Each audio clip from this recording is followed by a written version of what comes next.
If you can't stand the heat, get out of the kitchen. Oh, God.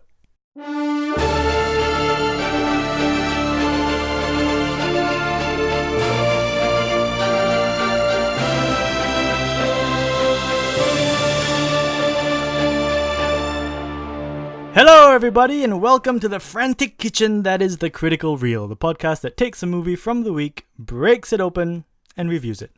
My name is Zachary Krustan, and with me once again this week is my brother Jay. Hello, people of the internet. I am very glad to be back again. And I just want to put a little disclaimer at the start of this episode that I've been extremely busy with my university work this week, so I haven't really prepared much for this episode. I'm going to try and improv as much as I can, so just bear with me. Yeah, I will bear with you. Thank you. I will. I will do my best to bear with you. All right. As hard as that may be, I will bear with you. Thank you. Okay, so this week we're going to be dissecting and reviewing a movie that we saw a couple of weeks ago. Mm-hmm. But this is a movie that we really wanted to talk about, or at least I know you really wanted to talk about. Yeah. Because you felt really strongly about this film. I did as well, but probably not as strongly as you did. Yeah. And we will get to that a little later on in the episode. Mm-hmm. But this is a movie that we want to talk about. So bear with us if it seems like a slightly older title, because it is a couple of weeks old. But like I said, we wanted to talk about it. And that movie is Burnt, directed by John Wells, starring Bradley Cooper. And I'm not really going to say much because we'll get into that. Before I do, though, I just want to remind you guys that you can follow me on social media. Please like my Facebook page at facebook.com/thecriticalreel. That's just one word. And please follow me on Twitter at thecriticalreel. And also visit Hooked on Film, which is a local online film magazine that I write for. They do really good stuff. It's very, very heavily involved in the Australian filmmaking scene, but we also review Hollywood blockbusters and documentaries and indie films and foreign films, and we have opinion pieces and lists and all kinds of good stuff. So please visit Hooked on Film, like their Facebook page, visit the website, and just go check them out. And if you're listening to... Are you going to say something? No. What are you going to say? No, I wasn't going to say anything. Okay. No. And if you're listening to this podcast on iTunes, please don't forget to subscribe to the iTunes channel. Download my episodes. Please feel free to rate and review them, because that will help us out quite a lot. Yeah, podcasts are really good company in cars, Yeah, that's something that we found drives, out. Yeah, because we listen to podcasts as well. Like, there are a number of podcasts that we listen to, and we have discovered that if you drive, podcasts are wonderful company. Yep.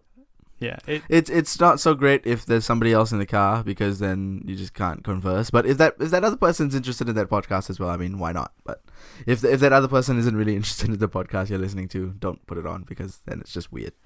Yeah, it becomes a bit weird. Yeah. But if you're driving by yourself, it's the best. It's the best company. It possibly even beats listening to music for great company, because it kind of feels like the podcasters are there with you in the car, just having a chat with you, which is great.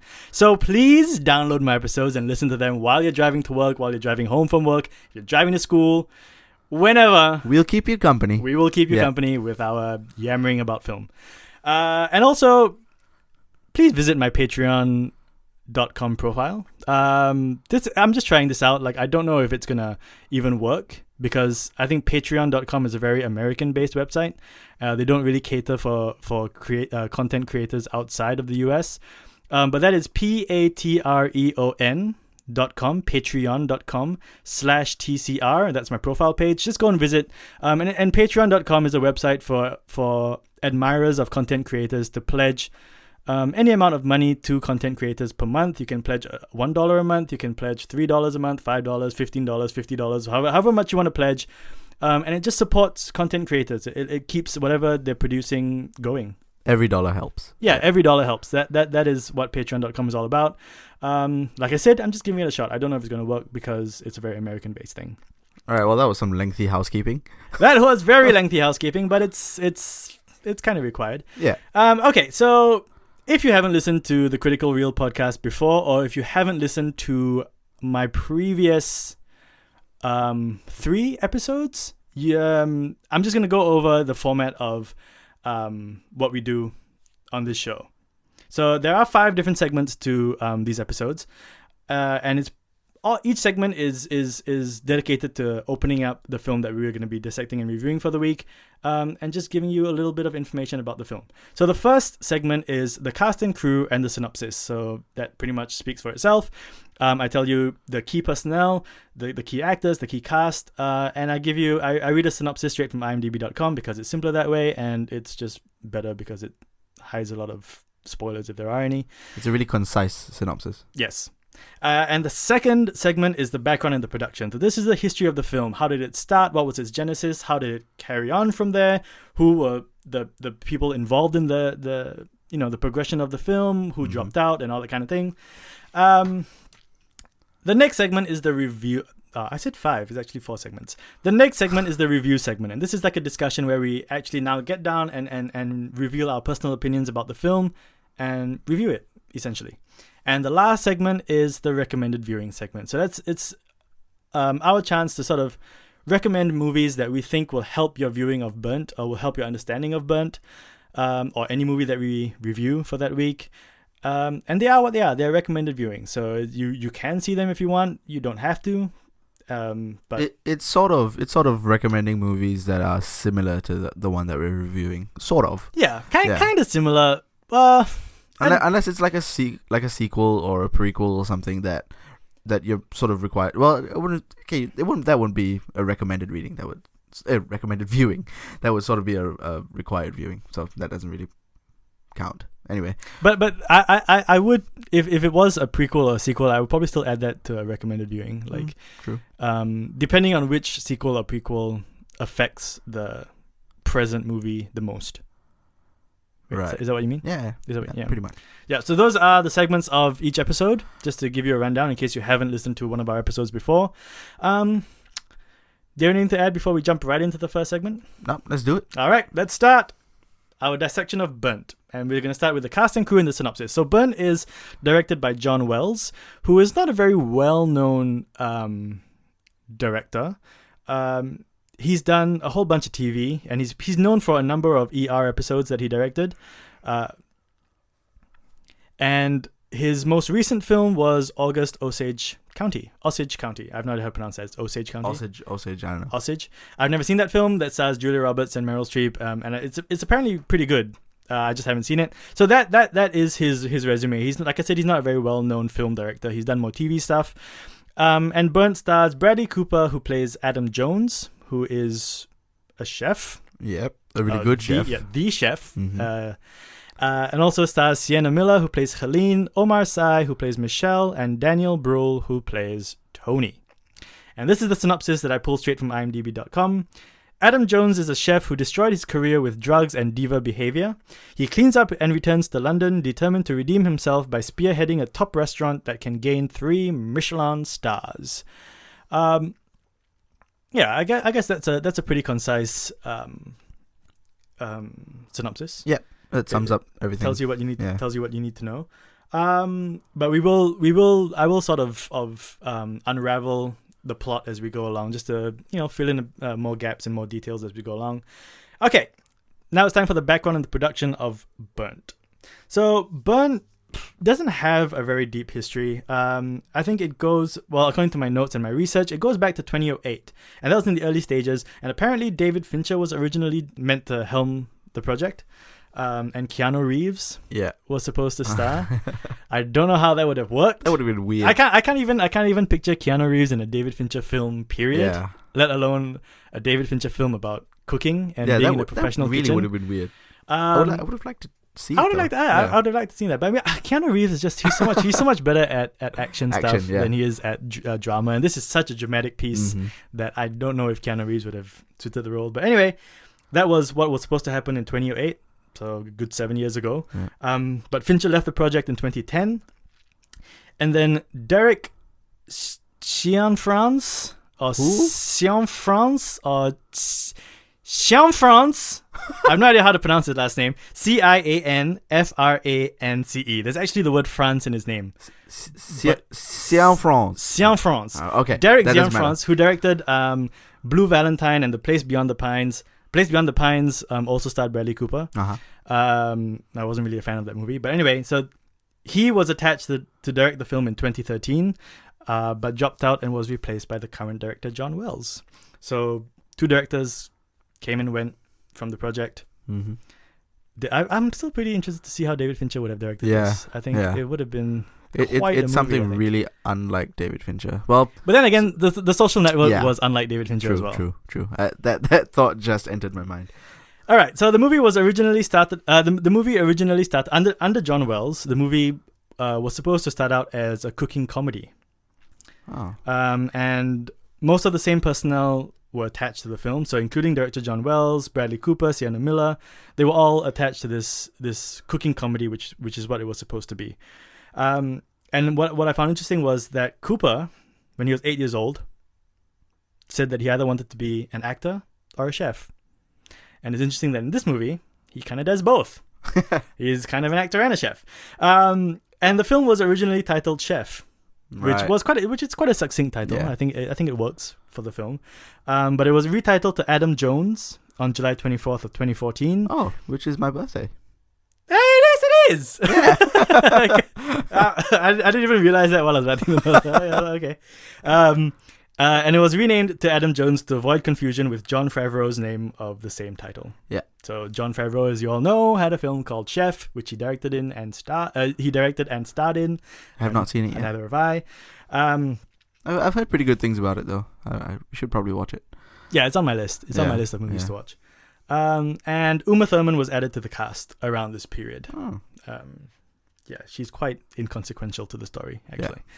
Yeah. The film was only retitled to Burnt on the 29th of July 2015. So, almost a whole year later, it was then retitled to Burnt, which I was actually going to mention later on in the review segment, but I think we agree that it's Burnt is a much better title. Yeah, I think Burnt, definitely. After you see this film, Burnt makes a lot of sense. Yeah. On multiple levels. On multiple levels. Multiple levels, yeah. Levels. On multiple levels. The word burnt makes sense to this film. Okay, where was I? All right, yeah. According to Bradley Cooper, real kitchen hazards were present during filming, such as open flames, working cooktops and working ovens, and sharp knives. These were all present on set, so none of it was created in CGI. None of it was created with special effects or fake props. These were all real things that were on set. An interesting thing, it might be in your notes, but I don't know, that there were real chefs. Yes! All right! Oh, wait, why can I say it? Why can I say it? Because I'm conducting the lesson here. I'm conducting the dissection. Fine. It's in my notes. Fine. But but he was right. Jay was right. Jay was completely right. Industry professionals were hired as extras as well as mentors to push the actors to the limits and to ensure accuracy on set. What's interesting is that when we went for the screening, I think each member of the audience received a little cookbook, like a recipe book that contained actual recipes of the dishes that were featured in the film. We still have one of the cookbooks. Yep. Yeah, it's a really tiny. It's like a handbook almost. Yeah. But when you open the first page on the front page or the inside page of the recipe book, there is a picture of Sienna Miller being tutored by Marcus Waring, who is quite a famous. I think he's got 2 Michelin stars. I think so. Yeah, he's got 1 or 2 Michelin stars. He's quite a famous English chef. Okay, I'm not going to say English because I don't know if he's English. He might be Welsh. Okay, he's a British chef. And there's actually a picture of him teaching Sienna Miller how to make pasta. So it's quite interesting that they hired, industry professionals to help out on the film. And it actually works because when you watch Burnt, you can actually see that all the actors have had some kind of training or they've had some kind of background in cooking. There wasn't a second in that film where I wasn't convinced that these actors belonged in the kitchen. Like there wasn't a moment where I was like, oh, that's just bad. But they all seemed like they belonged in the kitchen and they knew what they were doing, and it was just really natural, which was impressive for actors, Yeah, but see, that's the thing about actors. Not these days, but actually more so these days. It's hard to tell when an actor is performing a craft. It's hard to tell if that actor has been doing that craft for a long time or whether the actor has just learned the craft specifically for the movie. Right. Because coaching these days is so thorough and so convincing and so intense that actors can seemingly do anything on screen now. I have no idea Well, I suppose considering that he wanted to be either a chef or an actor when he was 8 years old, I suppose he does have kind of a chefing background. But even if Bradley Cooper didn't have a chefing background, you wouldn't know that from watching this film. Not at all. Yeah. And Marcus Waring is from England, by the way. So he's not Welsh. No. Southport, England. Southport, England. Yeah. Yes, of course. Yes. Oh. Yes, of course. Interesting fact: Bradley Cooper and Sienna Miller co-starred together in American Sniper as husband and wife. Oh yeah, they did. Yeah, they did. Yeah. When I did my research and I found that, I was like, oh yeah. Oh yeah. I totally forgot that they were together in American Sniper as husband and wife. Yeah. That's a bit like Aaron Taylor Johnson. Aaron Taylor Johnson and Elizabeth Olsen. Elizabeth Olsen. Husband and wife in Godzilla. Brother and sister in The Avengers Age of Ultron. These kind of things just amuse us for some reason. I have no idea why. That's pretty weird though. Brother and sister and then husband and wife. No, husband and wife and then brother and sister. Yeah, that's... yeah. Principal photography for Burnt started on July 23rd, 2014, so one day before your birthday. Oh, yeah. In New Orleans, Louisiana. Yeah. For 2 days, after which the production moved to London for the remainder of its principal photography, a period. Mm-hmm. And that wraps up the background and the production phase of Burnt. Like I said, it doesn't go back very far. Its history dates back maybe 7 years or so. Yeah. Wow, 2008 was 7 years ago. The Dark Knight came out 7 years ago. Oh, Iron Man came out 7 years ago. Jeez. I can still remember watching The Dark Knight in the cinema yesterday. Yeah. I think the second time we watched it, when the truck flipped, like the whole cinema applauded. Oh, I remember that. That whole sequence is just okay. Why are we talking about The Dark Knight? That's for another time. Tangent. Yeah, who knows? We might be talking about The Dark Knight. Yeah. In a different kind of episode. Mm-hmm. One day, who knows? Around the end of the month, maybe. Mm-hmm. Yeah, that kind of episode. Yeah. Okay, time to review Burnt. Now, like I said at the start of this episode, we both really liked this film, and we liked it so much that we wanted to do an episode on Burnt, even though it's not a movie from this week. It's a movie from a couple of weeks ago. We both wanted to talk about this film. So, Jay, why don't you tell me and the listeners what you thought about Burnt? All right. So if you couldn't tell by now, well, probably didn't mention it, but my brother and I, we are big fans of the world of gastronomy, and like gastronomy, yeah, big word. Like we watch MasterChef, and we like to indulge in the fancy foods. Well, really can't really. Yeah, we can't really indulge. Yeah, we can't really afford it, but we would like to, and we love cooking and we love food. So, and I think we like learning about the fine cuisine as well. Oh, yeah, I think definitely. we find the whole culture and the whole lifestyle of fine dining very interesting. Yeah. I think we do. We really enjoy the preparation of food. Like you said, we like learning about the different techniques that go into the preparation of food, and we try to practice it at home, because we've tried to make some pretty fancy dishes. Anyway, so that for me is what lies at the heart of Burnt. It's about the food and about the preparation of food. So Bradley Cooper's character, Adam Jones, you can really feel his passion for food throughout the film, and it's really strongly portrayed by Bradley Cooper. And like I said before, you don't doubt for a second that he is really passionate about food, because I think that his performance was probably the best in this film out of all of them. And do you disagree?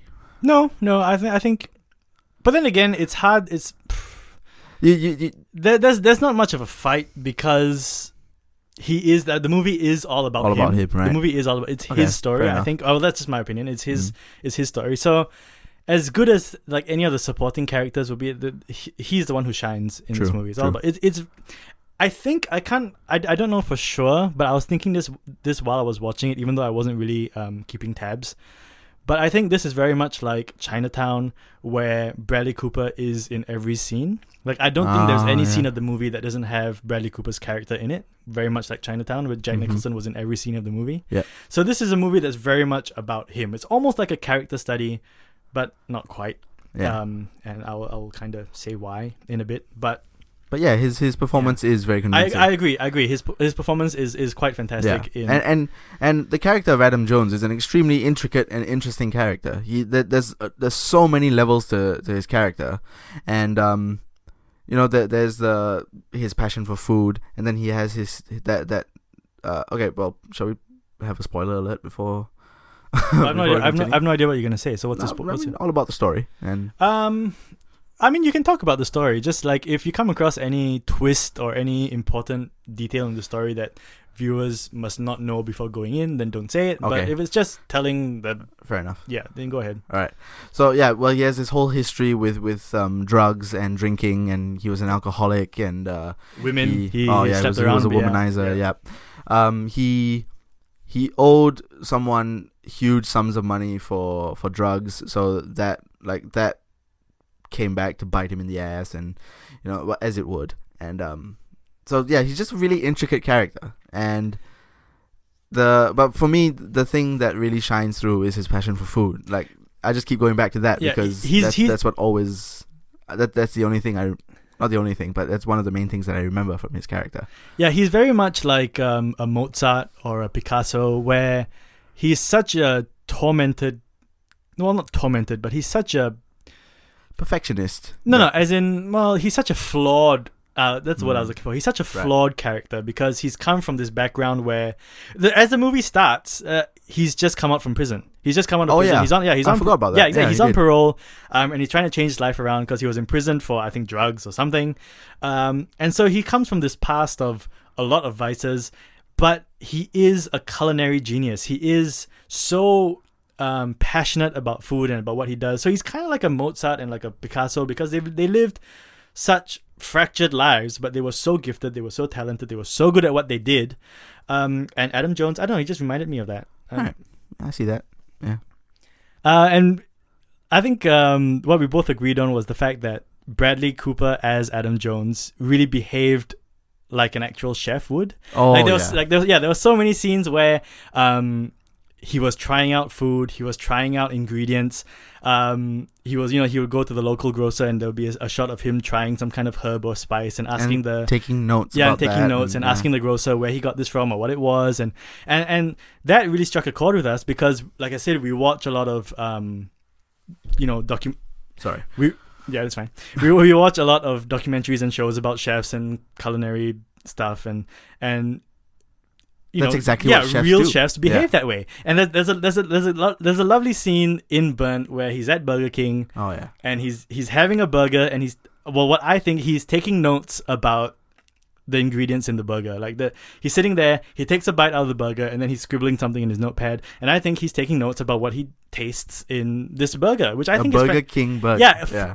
In Burger King, and I think that's fantastic because here is a fine dining chef. He's got 2 Michelin stars. He's going after a 3rd one, but he's humble enough as a chef, as a professional chef, to be in a place like Burger King. I'm not putting Burger King down, but because we love fast food. Yeah, because we love fast food as well. But comparing Burger King to fine dining, he's humble enough to be in Burger King, eating a Burger King burger and taking notes about what he tastes.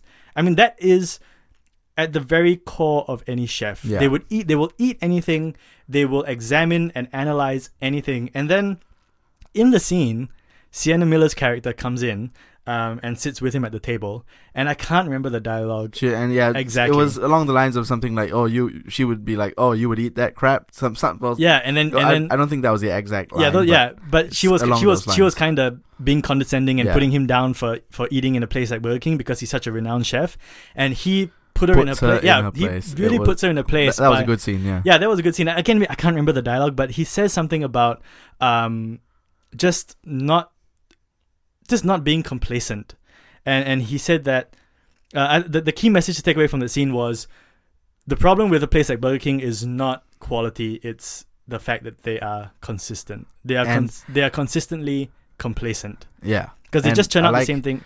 Well, I like how she said, "Oh, that's what every chef strives for, consistency," and he rebutted with saying that consistency is actually a bad thing because you don't strive to be anything more. Yeah, you should always be changing things up and trying new things and taking risks, and definitely agree with that. Yeah, so I mean, there's a lot about Bradley Cooper's character that we really enjoyed. Yeah, and we thought that was true to the heart of a professional Michelin star chef. Yep. So I can it's safe to say that we both liked the film. Yeah. But there were a couple of things that I thought didn't work for the film. And were slightly unnecessary. You kind of know what these things are, but Yeah. I'll just I'm going to say them again. I thought the drug story was unnecessary. So the drug story, I mean, Bradley Cooper's character, Adam Jones, has a debt. It's a drug debt, and cut a long story short, he has to pay up this debt. Okay, and then Alicia Vikander's character, who she seems to be in every movie now, by the way. Her character, I don't really want to say what her character is. I don't think it's necessary, but she kind of comes in as like this former lover, and she offers to help out with the debt, and it's a whole kind of distracting subplot. I just thought that the whole drug story was unnecessary because I think if you took the drug story out, it would be just as nothing good. Yeah. It would probably be better. I don't think it would have affected the movie in any way. No. Similarly for the romance. Now, when we were watching the film, we were determined for this film to not have a romance form between Sienna Miller and Bradley Cooper, because romance in movies, in a movie like this, you don't need the romance. You really don't need it. But this might be a minor spoiler, but I don't really care. A romance does form between the two of them. Yeah. We were preparing ourselves throughout the film, and we were just like, we knew it was gonna happen. We knew the romance was gonna happen, and we were hoping so hard that it wasn't, but it did, and we kind of had to deal with it. But again, I thought that was really what you can see. Although it was really well handled. It was well handled. Yeah, it was tasteful, and it was. They didn't take the romance too far. I was pleasantly surprised at how well they handled. They didn't let the romance overpower the story as well. I thought that was good, but I still think it was ultimately unnecessary because thinking back, it doesn't go anywhere. It doesn't. It doesn't go anywhere, and it doesn't really affect the story as well. So you can take the romance out. You can keep Sienna Miller and Bradley Cooper as platonic workmates in the kitchen. They're a good pair, and they're a very good professional pair. Yeah, they drive each other forward in terms of cooking, and they work off each other really well. And I think that the movie would have been better if they were just really good friends. Yeah, I agree. I agree 100%. Yeah. So the drug story and Alicia Vikander's character, you could have taken them out. Mm-hmm. You could have taken out the romance story as well. Because that's the thing that I feel about Burnt, and I said this in my review for Hooked on Film. So go and visit hookedonfilm.com if you want to read my review of Burnt. It's up there.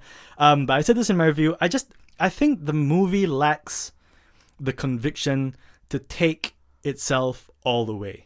It lacks the conviction and the bravery to be what it wants to be about. I think when in the production phase of this movie, it kind of told itself that it wanted to be about fine dining and about this chef who wanted to turn his life around from being in prison, and he wanted to regain his glory to become one of the best chefs in the world. And so they knew what they wanted from this character and from this story. But I think they were so afraid to isolate certain groups of their audience that they kind of just swung for the fences and included the love angle and the drug, the dramatic kind of tension building angle. Yeah, and I believe that was actually really detrimental to the film. Yeah, I mean, like they could have just focused on Adam Jones. They could have just focused on his pursuit of perfection, and I think that would have been a much stronger film, because then the film would have been true to itself. It would have been what it wanted to be about from the start, without any distractions, without any pandering to the audience members, to different groups. Yeah. Like you said, they were afraid to just concentrate on one thing, right? Which is the food. And which is what it wanted to be about. You can see that it so strongly wants to be about just the food. Yeah, and they were just worried that, we're going to just be appealing to this one section of the audience, the people who like food and fine dining and all that. And but then you can see why they did it, though.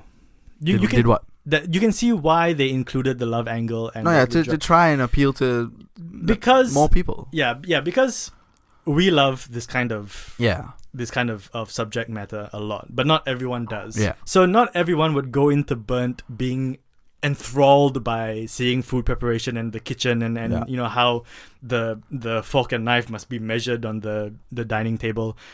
Because we dig all that. we really dig all that. That's our jam right there. That's what we get off on. But for a lot of the general movie going public, that's not what they go to see this kind of movie for. Which is unfortunate. You can see why the studio wanted to include the romance and the drama and the tension with the drug story, because people who don't necessarily like all these cooking things will go for the romance, they'll go for the drama, they will go for all these things that you and I don't necessarily go for. Yeah, but the thing is, the romance and the drugs, it was so haphazardly placed into the film. Like, it felt like it was just slapped onto the film that I think it would have disappointed the masses, because they would go there for the romance and the drugs and the drama and all that, and then they were like, oh, okay, that didn't really work. Because, like, I feel the drugs and the romance like I said, the romance was done well, but it was still pretty weak. Like you said, it didn't go anywhere, and the drugs were just unnecessary. So I think, well, yeah, like there's the critics, they're not a fan of this film. Like, yeah, I was just gonna say that's probably the reason why this film has like a 6.8 on IMDb and has like a 38 or 39 on Metacritic. I think it's like 42 now, actually. It's 42 on Metacritic. Yeah. I mean, because the critics and the fans in general are not really fond of this film, because it tries to do too much with no real direction or anything with these subplots, and that's why I think a lot of the critics and a lot of the fans were rather unhappy with this film. Yeah, I definitely agree with that. But what I will say about this film, and like I said, we want to talk about this film because we really liked it, and I still, despite the really distracting subplots about the romance and the drugs and all that stuff, I still really enjoyed this film, like I said, because it's our jam, it's our kind of thing. Yeah. But there were still a lot of things that I liked about this film, apart from Bradley Cooper. I thought Bradley Cooper's character, Adam Jones, has a rival in this film, like a nemesis. Yeah. And his name is Reese. And both Reese and Adam Jones worked with this masterful chef called Jean-Luc, who we never get to see in the film. It's not important. All you have to know is that Jean-Luc taught Adam Jones and Reese when they were young. And they've kind of grown into professional enemies. Like, they literally despise each other professionally. I'm not even kidding. The word despise is almost an understatement, because when you see some of the things that they say to each other, and some of the drastic things they do when the other one has success, you actually start to realize how much they really hate each other. Yeah. So Reese is played by Matthew Reese. Oh, his name is Reese. His name is, but it's different spelling. Oh. His Reese in the film is Reece, so it's Reese as in Reese's Pieces. Yeah. And Matthew Reese's last name is Rhys. That Reese. All right. He's played by Matthew Reese, and I think Adam Jones's relationship with Reese, their professional relationship and even their personal relationship, is the best relationship in the film. Yeah. I thought that it was so well handled, because you really get the sense that these are two professionals who at the top of their game, who know the business, who know what they're doing, they know what's at stake with their profession, but at the same time they are mature enough to understand, and they're mature enough to separate their personal life from their professional life. And I will talk about what I mean by this in my best moment of the film, because I have this best moment and worst moment thing. The best moment of the film actually relates to the relationship between Jones and Reese. Right. It's just a wonderfully constructed relationship, because you really get the sense at the heart that these are two professionals who, yes, even though they hate each other's guts when it comes to cooking and when it comes to chefing, there is a mutual respect. A very high amount of respect. High amount of respect. They are each other's competitors. They are each other's nemesis. They are each other's nemesis. Like when Jones gets success, Reese really doesn't take it well. He loses it. There's actually a scene where he trashes his whole restaurant just because Jones's new restaurant had good reviews in the paper. Yeah. It's such an intense relationship, but I will talk about it a bit during my best moment. My thing. I thought the best performance in the film, besides Bradley Cooper, was actually Daniel Bruhl, who we haven't really talked about him very much. But he's actually a really big character. He's actually a very big character, and he's a very enjoyable and likable character. He plays Tony, who at the start of the film is the inherent the heir to this famous hotel in London.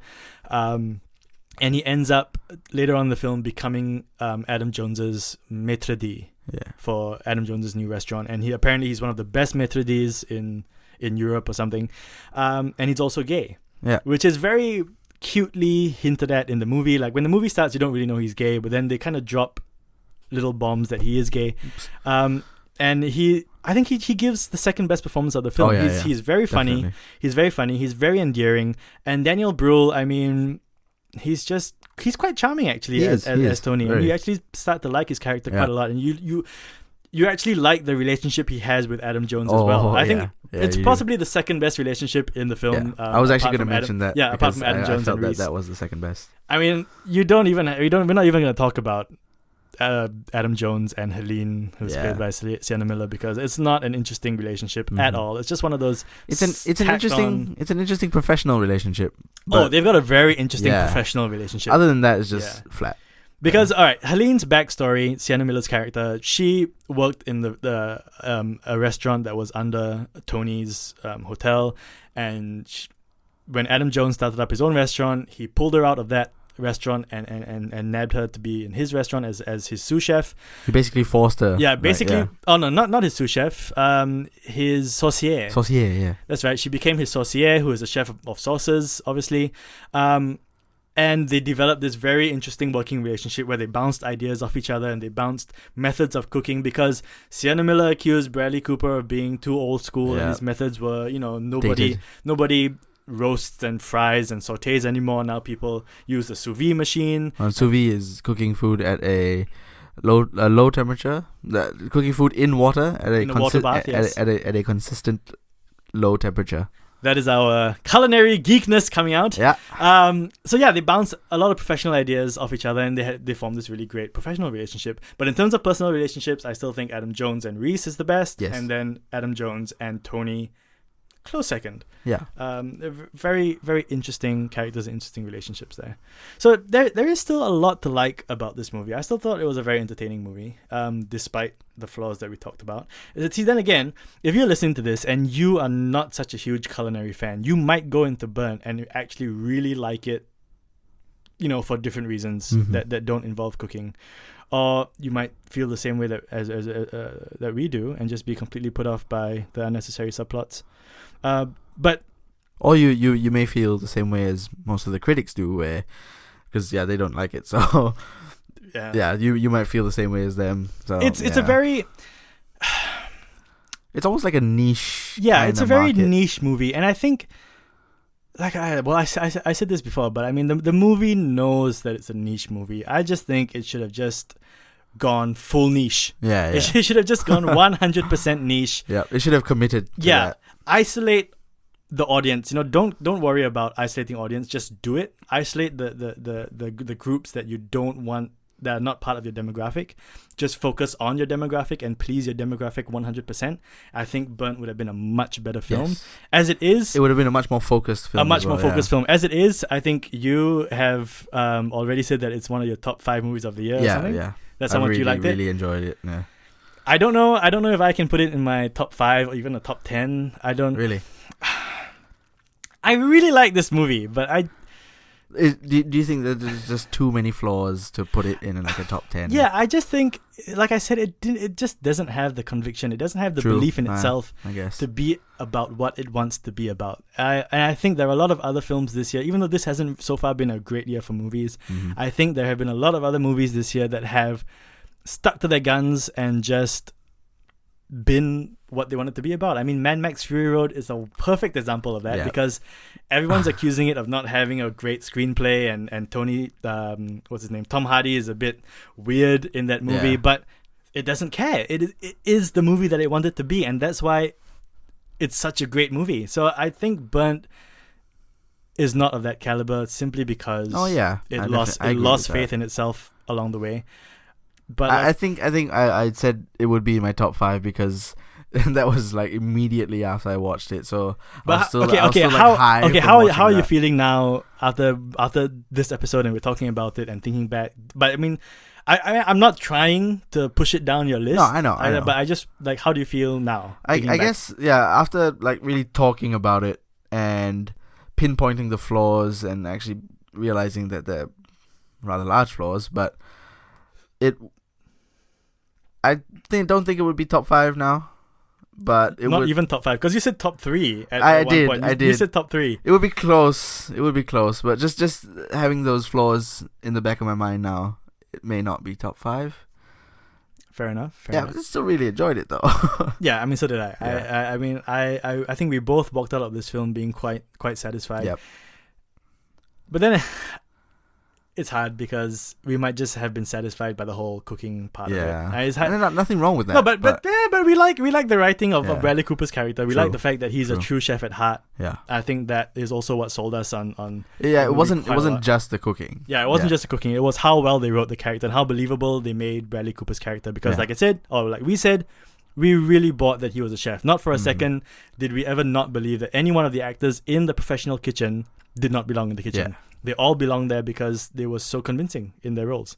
And all the cinematography of Food being prepared. preparation of Yeah. food was Spot on. sublime. Yeah. And even like the knife skills, like Bradley Oh, Cooper's yeah. knife skills. Like there was a scene where he was filleting a fish. I mean, he was filleting the was fish so so well, so convincing. convincing. Yeah. He was so confident and Precise. precise in his strokes. It was like he was like a chef for like Yeah. many years, and which maybe he is. I don't know. All right, my best moment of the film. Do you have best moment and worst moments? You haven't really. Can you think of one now? Okay, you think of one while I say Okay. mine. If you can't, never mind. All right. My best moment of the film is when Adam Jones stumbles into Reese's restaurant in the middle of the night and he's piss drunk. I'm not going to tell you why he's drunk. I think that is actually kind of one of the spoilers of the film, which I will not say. It's a pretty big twist. It's a pretty big twist, and it's that it's quite a devastating twist. Yeah. And we actually felt, I think we both Yeah. felt when that twist happened, we're like, holy shit. Yeah. So I'm not gonna say what it is, but after the twist, he kind of drinks himself into a stupor and he stumbles into Reese's restaurant. And I think this is the best moment for me, the best scene in the film for me, because it highlights Adam Jones's and Reese's relationship.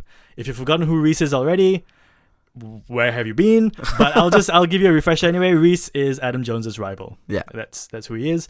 So he stumbles into Reese's restaurant, which looks like a cross between a science lab and a morgue. It's this super serenely white kitchen. Lab. Yeah, it's like a lab. He stumbles in and he makes a fool of himself, and Reese comes in and handles the situation so professionally. You see, he when he first comes in, he's furious. You can tell that he's you can furious. see that he's furious at Adam Yeah. Jones for stumbling into his restaurant completely drunk and making a fool of himself and the kitchen. And you because you know that these are two men who hate each other professionally. These are two men who can hardly stand being in the same room as each other. And yet Reese walks in and handles Adam Jones so professionally, so calmly. It is it's almost a very sweet It is. scene. Yeah. And it highlights their personal mutual respect. Reese doesn't like Adam Jones, but when he sees a friend in need and when he sees a friend down like this, because he knows that the twist, the devastating twist that we talked about, Reese knows that no one in this profession deserves a twist like that. Yeah. So he sympathizes with Adam Jones so much in this scene. Adam Jones wakes up the next morning. He's still in the kitchen, and Reese has made him breakfast. He's made him an omelette, and it's just. And then they talk and they reminisce and they talk about Jean-Luc and the time with Jean-Luc and what they did in the past, and then Adam Jones leaves, and that's it. That you don't have to take it any further. You don't have to force the fact that they are mutually respectful down our throats. We get that from the way that they behave towards each other and what Reese does for Adam Jones in that scene. And that's why I picked that as the best moment in the movie. I think by far that is the best moment in the movie. Yeah. There are a lot of good moments from Daniel Bruhl as Tony. There's quite a sweet scene where he gets kissed by Bradley Cooper and stuff. Those are pretty good moments, but they're not. But the way you say it sounds a bit odd. But it's a really good part. That's a good moment. It's a good moment. Yeah. But this scene in Reese's restaurant is by far the best moment.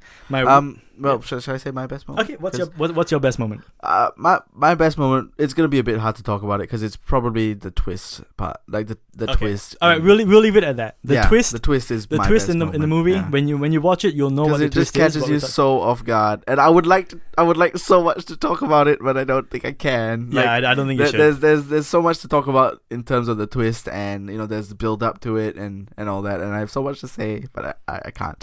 When you see the film, you'll know the twist when you see it, and just remember that that's Jay's best moment of the film. Yeah. And maybe it might be yours as well. It's a pretty good moment. Like I said, it's a devastating moment. It's shocking. It's shocking, and it turns the movie on its head a little bit. It's great. It's a great moment. My worst moment is the kiss. Oh, yeah, I agree. That's my worst moment as well. Because we were dreading it so much, and we were hoping that there wasn't going to be a kiss. And then when the kiss came, we were like, our worst fears have been realized. I mean, it's just not necessary. The whole romance is so unnecessary, and you can see the kiss coming because the kiss takes several scenes to build up. So when the scenes are happening, you know they are eventually gonna kiss. The build up is so obvious. And then they do kiss, and you're like, I just wish this movie had been like Constantine or iRobot. That just completely surprised us by hinting at romance. I mean, Pacific Rim. Pacific Rim. Yeah, Pacific Rim. Those three movies, Pacific Rim, Constantine, and iRobot. We hold those three movies in very high regard because they hint all the time at a romance between the two leading characters, the male and female. They hint. They're gonna kiss, they're gonna get together, but they never do. Yeah, they never do. Yeah. And if you don't believe us, go and see those three movies. None of the male and female leads in those movies ever kiss or ever hook up, and it's fantastic because movies don't need that. Some movies just don't need a romance between its leading characters of the opposite gender. And I think this is one of those movies that should have followed down the same path. Yeah. So, especially if it's not an inherently romantic film. Exactly. This is not a romantic film. And you don't need it. I actually think it goes against Bradley Cooper's character or Adam Jones's character because he's come out of prison. He has completely turned his life around. He has given up alcohol. He's given up drugs. And he said he's given up women as well. Yeah. So it kind of goes against his character to fall in love with Sienna Miller. I think it would have been better for him to stay true to his heart and just rough out the whole film without forming any kind of romantic link to a woman because he's past it. He's over that. He's over... now that I think about it, maybe he's over being promiscuous, and maybe Sienna Miller was his chance at finding one woman and settling down. I don't know, maybe. Still, it was unnecessary. And so the kiss for me is the worst moment, and you just said it's yours as well. So I think that does it for our review. That is our review section. It's a movie that you will enjoy a lot if you like the culinary stuff. If you like the fine dining, you'll find a lot in this movie to enjoy. Like Jay said, the cinematography when they're preparing food and cooking food, and the it's all great because it makes you hungry. It makes you and it makes you interested in this lifestyle, which is almost like a whole different world. This whole fine dining world, it's like a whole different world. I mean, it's so hectic and insane and taxing. Yeah, it's so hectic and chaotic, but then the product that comes out of it is perfection. It's perfection. Yeah, it's beautiful. It's a very interesting profession.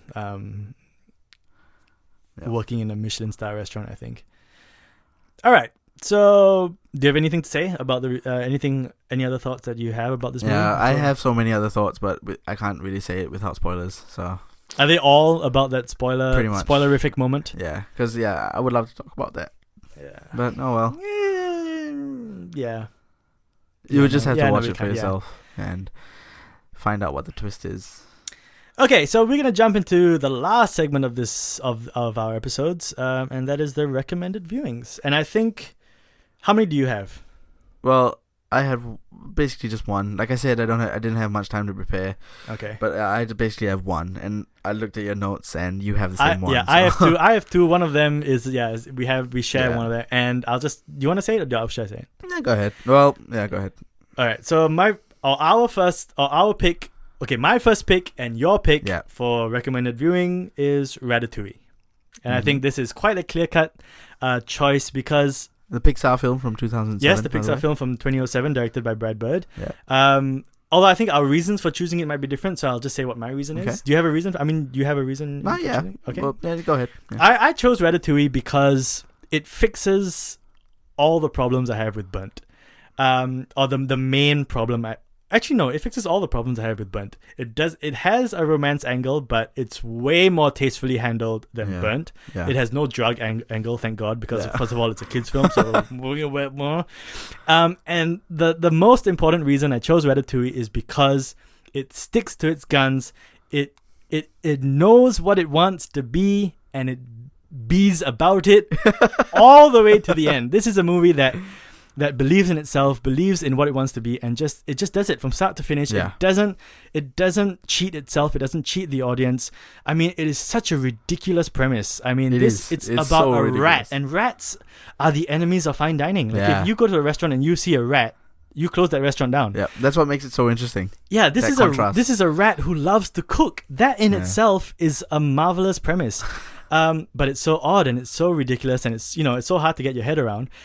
But it sticks to this all the way through. I mean, the ending of Ratatouille, if you haven't seen it, I'm not going to spoil it, obviously, but the ending of Ratatouille is a sublime ending because it encapsulates what the whole movie was about.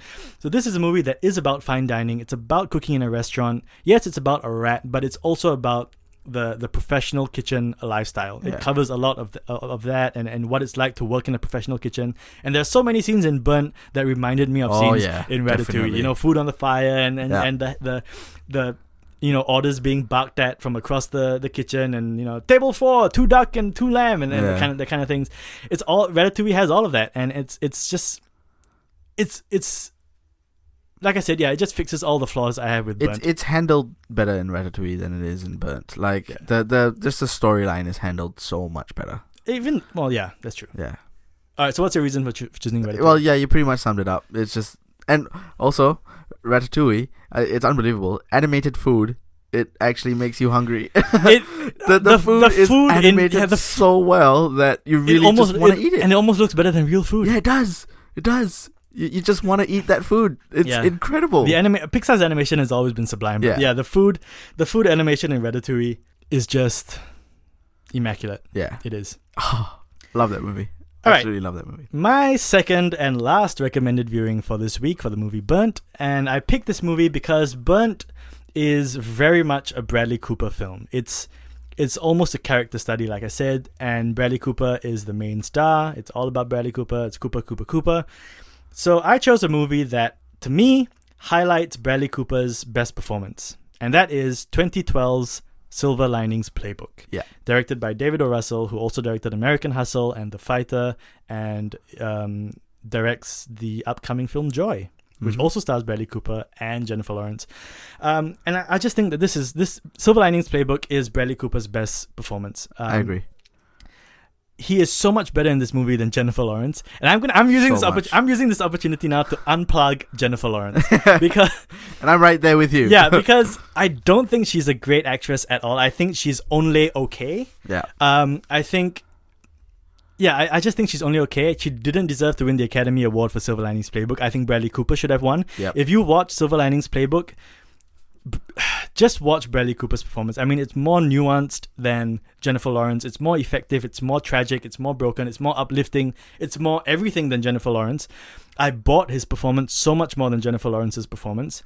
I'm not talking about the story of Silver Linings Playbook because, like I said, Burnt is a Bradley Cooper movie, and I'm choosing Silver Linings Playbook because it's one of the best, if not the best, Bradley Cooper performance. Yep. So see Silver Linings Playbook if you haven't already for Bradley Cooper's performance in it, and for Robert De Niro's performance as well. Oh yeah, and Robert De Niro's performance. He's great in everything. He's always great. I just think that is his best performance in my opinion, and completely outshone Jennifer Lawrence. Yeah, if you couldn't tell, we're not fans of her. Yeah, we are not fans of Jennifer Lawrence. Yeah. I think she's overrated. Way overrated. One Extremely of the most overrated actors. But then again, I guess that's a debate and a topic for a different time. Mm-hmm. If you disagree, let us know. Yeah, if you disagree, we'd let be us happy know. to argue.